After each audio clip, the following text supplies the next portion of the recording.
Desperate to save my daughter, I took a night shift job at a creepy store, but when I discovered their horrifying secret, I knew we had to escape before it was too late. It's unbelievable the lengths some folks will go to for a bit of cash. Tough times, I guess. Well, I'm one of those desperate souls. The need to save my daughter, Danny, with a critical medical treatment, has driven me to where I am now. That same desperation now has me living in daily fear of what might happen next to us, even though it's all over. I had no other option. I needed money immediately. I couldn't qualify for a loan, and the insurance company claimed the treatment wasn't covered by our policy. My job barely paid above minimum wage, and I still needed close to $5,000. The only way this could work was if I found a night shift job elsewhere until I saved enough for her treatment. Danny was all I had left. I lost her mother in a car crash a year ago, and couldn't bear to lose her too. I searched everywhere. I scoured the classifieds and drove around town, desperate to find a job that paid what I needed and had a night shift. It seemed hopeless, but I had to find something soon. Our town was small, and the job prospects were bleak. Then, in what felt like a stroke of luck, I stumbled upon a small grocery store about a mile from our place that had an opening. The place was called She's Nighttime Convenience and Grocery. It was a peculiar store, closed during the day and open from around 8 p.m. to early morning. The hours were odd, and I couldn't imagine who would shop there at night when there were 24-hour chains available. But it didn't matter. I needed a job, and the hours fit my schedule. So, I decided to apply. I was heading home after finishing my day job. My friend Kathy was kind enough to watch Danny while I worked, and even agreed to continue if I found a graveyard shift, at least for a month or two. Having seen the store and its hours, I decided to inquire about a job there. I was hesitant, thinking they might have some shady reasons for being open only at night. Despite my reservations, I knew it was my best shot with my limited skills and the guaranteed night shift. I got out of my car and walked to the entrance. The place was run down but still had signage and sale advertisements up front. The normal facade of a grocery store eased my concerns. Up close, I noticed a mark under the store's name, She's, that looked like Japanese kanji or something. I stepped inside and the place was deceptively large compared to its exterior. There were aisles of groceries, household supplies, and even some clothes racks. I was amazed at the scale of the operation. Most shoppers seemed normal, though some clearly preferred night shopping. I tried not to stare when one individual gave me a murderous glare. The staff looked like any other store's staff, diverse, with no one overly cheerful or sullen. I did notice a lack of chatter near the checkouts. I moved to the front looking for a manager's office. I felt hopeful when I saw a sign that seemed to say, "Help Wanted." My optimism faded when I read the full sign. Help wanted, but not always needed.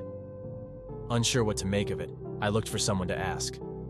As I approached the back office, a large man in a blue store apron and a name badge reading Store Manager Benny interrupted me. "Hello, can I help you find something today?" he asked with a forced smile that seemed to strain his facial muscles. Brushing off my distraction, I remembered why I was there. "Yes, I was looking to apply for a job here," I said, gesturing to the help sign. Benny stopped smiling and looked at the sign. He was about to speak when he held up a finger and pulled out a radio. "Molly, what's the bagger situation today? How are we staff-wise?" There was no immediate response. He smiled that disturbing smile again while drumming his fingers on his tie, waiting for a reply. His face wrinkled and he said, "I'm sorry, but I think we might be full right now. Thanks for your interest." He was about to usher me away when his radio crackled to life with a static-laden voice. I couldn't hear everything but caught something like, "Rob, caught, problem, bagger got bagged." I didn't know what to make of it, but before I could react, Benny mumbled, "All right, but next time answer faster. If it's a code black and you mess around, it's your ass next." I was still standing there awkwardly when he turned back to me with that awful fake smile and said, "Congratulations. We have an opening now. Can you start tonight?"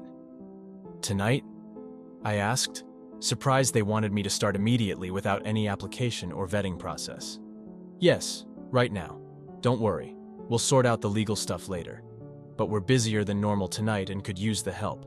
First, let's talk terms and some mandatory paperwork." "Sure. What's the pay and benefits?" I knew it was tacky to ask up front, but I needed the money desperately and couldn't afford to get lowballed. $45 an hour for baggers, which is our starting position. I almost gasped. That was an insane rate for a grocery store bag boy. Benny cut off my next question, saying, "We value hard work, integrity, and a bit of discretion." He laughed and slapped his knee. "But seriously, there's a non-disclosure agreement you need to sign with the paperwork." His grin looked even more fake, but at double my day job's pay, I ignored the alarm bells. I'd found a miracle. I could earn enough money in a month to get Danny her treatment. I didn't need to be asked twice. I agreed readily. "Welcome to the She family. Ed, get out here and get our new hire an apron and tag and start with the bagger training." An unpleasant-looking older man emerged from the back room with an apron, moving with an odd gait. I forced a smile and introduced myself, but Ed didn't reciprocate. He looked me up and down, snorted derisively, and I let it go, waiting for him to speak. Just as I was about to ask when the training started, he cut me off. "You know baggin', feller? Bagging groceries?" I tried to clarify. He glared and nodded. "Well, yeah, I've got a general idea. I've never worked in a grocery store before, but I think I know how things should be bagged." He paused for an uncomfortably long time, then laughed unpleasantly, ending in a dry cough. "Not like this, I reckon. Come on, I'll show you how we do bagging and the other rules. Listen close. I don't repeat myself." I nodded, and we headed to the back room. Just then, his radio came to life with a nervous voice saying, "Code black. Repeat code black." Ed's face wrinkled with annoyance. "God damn it. More of them fellers already." He left, angrily muttering into his walkie-talkie, leaving me near the back room, dumbstruck and unsure what to do next. What was a code black? Why was everyone so afraid of them? I was about to search for someone when I felt a hand on my shoulder. Turning around, I saw a woman with a name tag that read, "Assistant Manager Molly." Her smile seemed more genuine than the others I had seen here. "Hi, we haven't met yet. You must be the new hire. I'm Molly, the assistant manager here. I'll help you with training and orientation. We're glad to have you on board at Schur's." She gestured toward the backroom doors, guiding me through the hallways. As we walked, I noticed several doors resembling iceboxes, indicating they stored a lot of products. There were shelves near the freezers filled with various items, including chemicals, metalworking gear, hardware, and crates marked with gun manufacturers' names. I couldn't help but wonder what kind of store this really was. The place was a bit of a mess, and I was relieved I wouldn't be the one sorting it all out. We arrived at an office room with bright blue walls, reminiscent of a kindergarten classroom. The sight reminded me of when Danny was in kindergarten, which strengthened my resolve to endure whatever this job entailed for her sake. The office was sparse, with just a desk, some chairs, and a file cabinet. On the bright blue walls were black characters that looked like calligraphy, more of those kanji symbols. I wondered what they meant. Molly motioned for me to sit down in one of the chairs facing the desk. She sat across from me, glanced over some papers on a clipboard, and then turned to rummage through the file cabinet.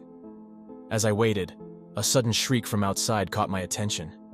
I glanced at the door, suppressing a gasp. Molly seemed unfazed and continued searching for something. Just as I was about to mention the noise, she turned around with a large binder and dropped it onto the desk with a loud thud. "Before we start training, please fill out this form for your safety and ours." She handed me a piece of paper, which turned out to be the non-disclosure agreement Benny had mentioned. It seemed odd to sign this before any other hiring documents like tax, payroll, or healthcare paperwork. I figured they might be paying people under the table, which, shamefully, I might prefer since it meant no tax deductions. I quickly signed without fully understanding what I was agreeing to keep quiet about or the consequences of breaking the agreement. Molly reviewed the signed paper and said, "Great, that's settled. Let's get started. This is the employee handbook. We only have one copy, so you'll need to do some light reading. But since we need manpower now, I'll quickly go through it with you since Ed is indisposed."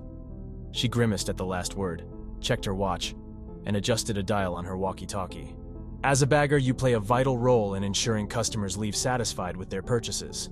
You're one of the last people they'll see on their way out, except in certain circumstances." She cleared her throat loudly, synchronizing with some muffled noise from elsewhere in the back room. "Here are the basic rules and code of conduct. 1. Customer satisfaction. Ask each customer what type of bags they prefer. Their preference dictates how you bag their items. 2. No inquiries. Do not ask or comment on customers' purchases, no matter how curious or talkative you might be. No questions, period. Understood? She slammed her fist on the binder, making me jump. Yes, understood. Good, she said, continuing. 3. No assistance. Do not assist customers with loading or unloading items from their vehicles. If they request help to their car, do not leave the building under any circumstances. If a customer persists or you feel threatened, press the yellow button at each checkout by the bagging station. Security will escort the customer to aisle 4 for processing and detainment. Wait, detainment? They don't just kick them out? I thought that was strange. She moved on before I could ask. 4. Special requests. Occasionally, there will be a special bag request. If ordered, press the black button at the checkout and follow the code BLACK protocol. These customers are often here at Mr. Schur's request and must be attended to promptly. There it was again, code BLACK. What special bag was she referring to? Ignoring my growing concern, she continued. 5. No recording devices, cell phones, smartwatches, or anything that could record are strictly prohibited while on duty. This is for both our customers and our own safety. 6. Closing time. The store closes at 4 a.m. exactly. Any remaining customers will be escorted out, except those involved in a code BLACK. 7. Restricted areas. No access to the basement or inventory back rooms. Only managers and stock employees are allowed. Simple, right? Any questions? She smiled. Well, I did have a few questions about the... She cut me off, talking over me. Good. I knew you'd catch on quickly. Come on, let's get you to the check stands and start bagging. She grabbed my shoulder firmly and led me back into the store. Some customers snickered as I was pulled along, making me feel a bit embarrassed. We stopped at a checkout with a flickering #3 sign. The other 2 lines were busy with customers waiting. Molly cleared her throat loudly to get the attention of a young man with dirty blonde hair and an unimpressed expression. Hey Lee, this is our new bagger. Show him the ropes and go easy on him. It's his first day. I know we're busy, but let's avoid another Rob situation so soon. Have fun, you two. She walked away, leaving me with Lee, who stared at me. I tried to break the ice. Hi, my name is... Save it, he interrupted. I don't want to get attached. I liked Rob. He was my friend. And now, well, it's best not to talk about what happened to him. Just do your job and follow the rules and you'll be fine. His blunt introduction left me speechless, but he seemed nicer than Ed, so I gave him a mock salute and tried to smile. It was going to be a long night. The first customer came through, and Lee silently scanned their items. I grabbed a few bags when I felt a sharp kick to my leg. Lee glared at me like I'd committed a crime. What? I thought I was supposed to... I trailed off, looking at the frowning customer, and remembered. Hello, what type of bag would you like? The older woman sneered at me and flatly said, Paper, please. She then pretended I didn't exist while I bagged her items. Groceries, produce, meat, and dairy. There were also kitchen knives and boxes of firearm ammunition. I almost asked about them but remembered the rules. I ignored it and carried on. She left without a word, and more customers piled into our line. As the night went on, I noticed fewer normal items and more disturbing ones. One customer bought zip ties, large volumes of medical-grade sedatives, and several bags of candy. Another customer came in, buying an unsettling amount of various ammunition, along with large fruits like watermelon and honeydew. At first, I thought he might be planning some target practice with the fruit. But then I noticed a Kevlar vest and an uncomfortable amount of alcohol. After dealing with about a dozen more disturbing customers, I finally encountered someone friendly. She was a kindly old woman named Marge, buying baking supplies like eggs, butter, flour, and spices. Normal stuff. You simply must try my raspberry tart. It's divine. I'll bring some by next time. Or better yet, I think I still have some in my car. Won't you be a dear and help an old woman with her groceries? I was about to agree when I saw Lee's face go blank, and he shook his head. Looking back at Marge, I noticed her wide grin and then glanced at the rest of her groceries. Containers of various chemicals including rat poison, bleach, and ammonia. I froze, struggling to speak, but she pressed on. Come on, dear, my hip is in bad shape after a fall. It'll only take a moment, and you can have a treat and a nice tip as well. Her grin shifted into something unsettling. I finally blurted out, no thank you, ma'am. Store policy says we can't escort customers out under any conditions. Her grin vanished, replaced by a grimace of anger. Oh well, your loss, I suppose. I would have made it spectacular. I thought I might get one of the new ones before you figured it out. Next time, Sonny, I might just find where you live and make a house call." She winked and pushed her card away, leaving me shocked and horrified at the implications. Lee elbowed me, gesturing to the next customer, forcing me to ignore yet another uncomfortable encounter. After a long shift of bagging goods for an array of unsettling individuals, the PA system screeched, announcing, "It is now 4 a.m. and we are closing. If you have not purchased your items already, you must leave. If you are loading goods, a reminder that no employees may leave with you. You must take them and leave. If you do not, they will be confiscated. Any customers lingering in store will be confiscated as well." Geez, they weren't joking about the strict closing time. A large group of people I hadn't seen before moved through the aisles with flashlights and batons. They looked more like a paramilitary squad than grocery store security. They were sweeping the aisles for stragglers. The announcement about lingering customers being confiscated suddenly felt very real and concerning. I was ushered out along with the other staff, who left without a word.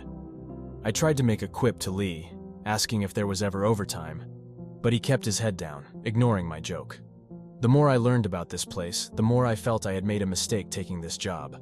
But I had to stick it out a little longer, just until I could save enough for Danny's treatment. I worked at Shuri's for a few more weeks, enduring uncomfortable conversations and bagging ghoulish and unspeakable items for disturbing customers.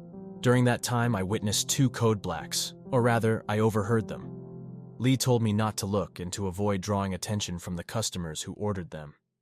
After the first code black in my second week, I never saw Jay, the other bag boy, again. Lee warned me not to ask about him, and I became increasingly terrified of what might happen if I encountered a code black myself. What the hell were the code blacks? The only silver lining was the pay.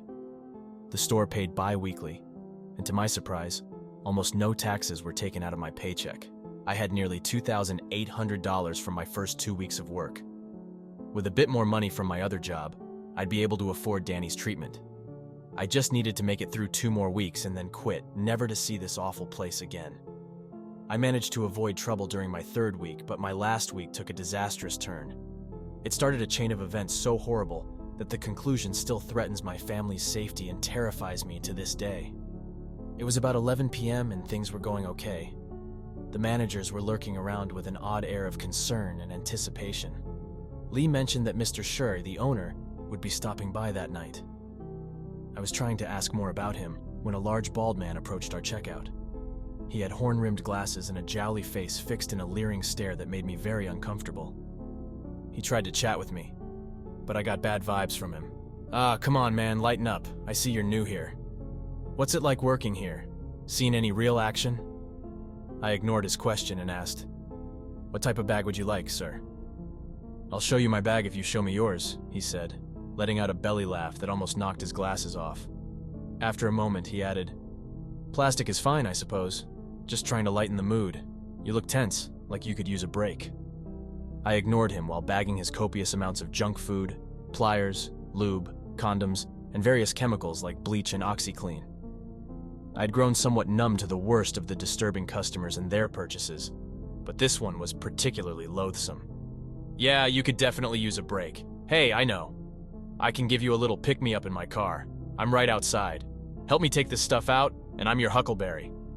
I couldn't even formulate a response. My skin was crawling. I resolved to fall back on the rulebook and said, "We are not allowed to leave the store with customers for any reason." To my horror and disgust, he didn't let it go. "Ah, come on. You're just playing hard to get. Seriously, I'm sure I can pay you more than these people. Come on, what do you say? Come on out and we can talk about it." I repeated the rules again while bagging the last of his items, but he wouldn't relent. "Hey, listen to me, you little punk. Do you think you're too good for me? You think you're some kind of hotshot? Well, you're coming outside now. No one ignores me like this. I've got a special treat for stubborn pricks who don't listen to me." His face was bright red and he was practically spitting as he raged at me. Panic set in, but then I remembered the button by the bagging station. I pressed it discreetly, trying to hold my ground while shrinking back from the vile tirade of this deranged man. As he took a step forward, looking like he was about to grab me, a large gloved hand landed on his shoulder. I looked up to see a nearly 7-foot-tall man, clad in a strange mix of police riot gear and military-grade armor, holding him back. The customer turned to yell at the security guard. "Do you pricks know who I am? I know the owner, and you'll all be sorry you crossed me. I'm going to—" A sickening crunch interrupted him, and he went limp. The guard holstered a now bloodied security baton and bent over the dazed customer. His eyes were glazed, likely concussed, but he was still conscious. As he tried to speak, the guard seized him by the throat and hoisted him to his feet. The customer whimpered, "Wait, wait!" before the guard punched him so hard in the chest that I thought I heard his ribs crack. The guard's helmeted face turned to me, looking me up and down. What type of bag was he using? I had no idea why that mattered, but answered, "Plastic. He was using plastic bags." The guard chuckled under his mask and said, "Too bad he didn't pick paper." He dumped out one of the man's bags, then placed the plastic bag over the customer's head, tightening it. To my shock and horror, the guard strangled him effortlessly. Within moments, it was over. I stood speechless as another guard came over, and they took the customer's body on a stretcher to the back room. Benny, the store manager, appeared out of nowhere. "I'm sorry you had to see that, but I'm glad you're safe. We take threats very seriously here and ensure our staff's safety. Remember, what happened here stays here, right? We wouldn't want you endangered by anyone knowing where you live, would we?" He smiled, a clear veiled threat, and then left for the back rooms. I understood the warning. Reporting this to the authorities wasn't an option. Despite that encounter, my night wasn't over, and the worst was yet to come. Lee refused to speak about what we'd seen. We tried to move on with the night, pretending it hadn't happened. It was nearing 4 a.m., and we would close soon. I was so close to getting out of there and home to my little girl. I just needed to hang on for a couple more days. Only a few more customers were left when something odd happened. A well-dressed man approached checkout #2, and they suddenly shut off their light, claiming the scanner was down. It seemed fishy since it had worked fine all night. The guarded looks and concerned faces of my co-workers flashed before me. My heart sank as I realized he might be one of those special customers. I looked over at Lee, who was visibly sweating and fumbling with the cash register. The man sauntered over to our checkout, carrying a small basket with fine sewing thread, thimbles, and tailoring articles. It also contained a hacksaw, a plaster cast, and several boxes of nails and rivets, which clashed with the sewing supplies. I relaxed a bit, thinking it was just an odd combination. Lee, pale and wordless, scanned the items. After they came down the conveyor, the man turned to me, tipped his hat, and introduced himself.